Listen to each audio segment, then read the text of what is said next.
সাবেক প্রধানমন্ত্রী শেখ হাসিনার বেসরকারি শিল্প ও বিনিয়োগ বিষয়ক উপদেষ্টা সালমান এফ রহমান ও সাবেক আইনমন্ত্রী আনিসুল হককে গ্রেফতার করা হয়েছে।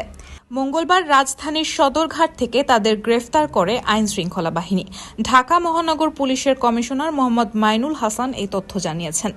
রাজধানীর নিউ মার্কেট থানার একটি মামলায় মঙ্গলবার এই দুজনকে গ্রেফতার করা হয়। ছাত্র জনতার অভ্যুত্থানের মুখে গত ৫ আগস্ট পদত্যাগ করে দেশ ছাড়েন শেখ হাসিনা। এর পরপরই শেখ হাসিনা সরকারের মন্ত্রী ও আওয়ামী লীগ নেতারা গা ঢাকা দেন। এর আগে ভারতীয় গণমাধ্যমগুলো দাবি করে সালমান এফ রহমান শেখ হাসিনার সঙ্গে দেশ ছাড়েন।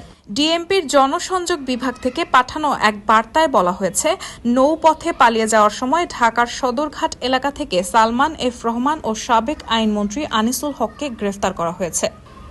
আইনজীবী আনিসুল হক ২০১৪ সালে ব্রাহ্মণবাড়িয়া ৪ থেকে নির্বাচন করে আওয়ামী লীগের সংসদ সদস্য হন। সেবারই তাকে আইনমন্ত্রী করা হয়।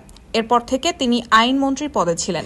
সালমান এফ রহমান ব্যবসায়ীদের শীর্ষ সংগঠন এফবিসিসিআই এর সাবেক সভাপতি ও বেক্সিমকো গ্রুপের প্রতিষ্ঠাতাদের একজন।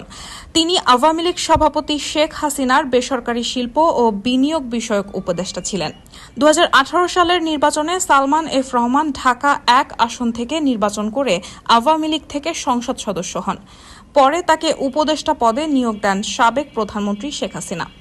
রায়হানা মুন, সবার কথা।